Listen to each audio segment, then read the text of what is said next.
Muli mga magandang hapon o umaga sa inyo. Magandang araw po sa inyong lahat diyan. Marami pong salamat sa inyo sa inyong pagtitiyaga sa akin. Okay, ito naman po yung pag-uusapan natin ito. Bago nga po pala ang lahat, maraming salamat Panginoon sa mga coins na ito na ating nahahunt. Ayan, ito po yung pag-uusapan natin, NGC series o new generation currency. Ito po yung mga bago, mga ka-hunters kagaya na itong piso. Ayan, piso, papakita ko po sa inyo. Piso, ayan, piso. Nakikita po natin dyan yung logo ng BSP, yung bagong logo po ngayon. Ayan, nakakita tayo niyan. Of course, lalabas sa isip natin 2025. Ayan, kaya ito po ay 2025. Medyo marami-rami na rin ako, ilang piraso na rin nakukuha ko dito. Tinatabi ko po to kasi nagtataka po ako, ano ba to, nagtampo na naman yung cellphone ko.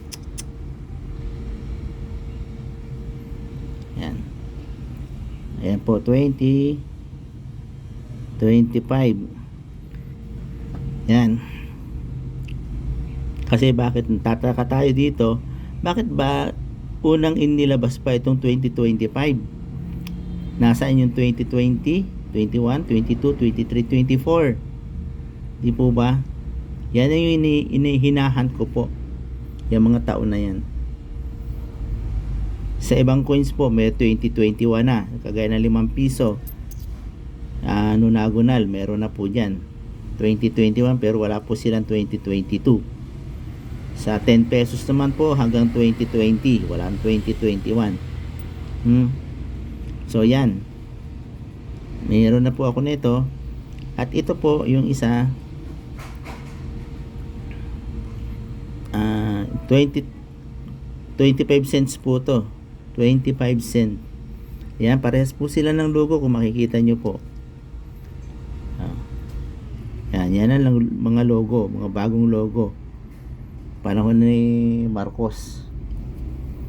Ayan, pero nakakapagtaka. Ayan, 25 cents po.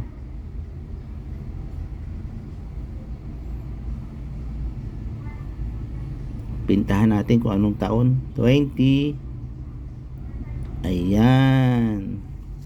Ayan po mga ka-hunters, 2024. Madilim ang paligid yan. 2024. Bakit madilim? 2024. Ano ba naman to? Yan, 2024. Nagbabago-bago, bahala ka sa buhay mo. Yan, 2024.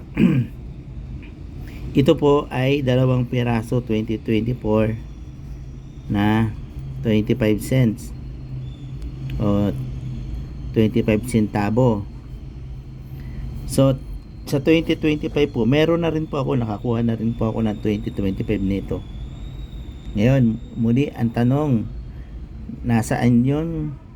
Kasi huling lumabas po nito 2019 Nasaan po yung 20? Dahil nga po yung ibang mga vlogger nito, sabi nila 2017. Nasaan 2017? Kung meron kayo, sabi nila bibilhin daw nila ng mataas na halaga, libo.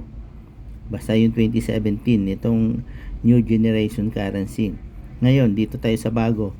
Nasaan naman po yung mga taong 20, 21, 22 at 23? Dahil meron na akong 24 ngayon. Ito, 2 piraso nga lang yung 24 po. Nasaan yung 23? Gumawa ba ang Bangko Sentral ng 2023, 22, 21, 20?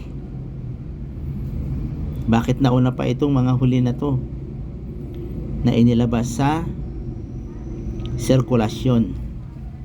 Wala, muli papakita ko po sa inyo kung anong taon yan. 2024 po yan. Yan 2024. Yan po.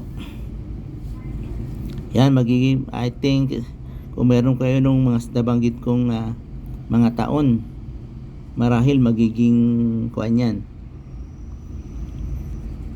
Magiging in demand po sa mga legit na mga kolektor. Lalo na kung hindi po sila nakakakita o nakakahanap pa. Magiging mabili po yan sa kanila.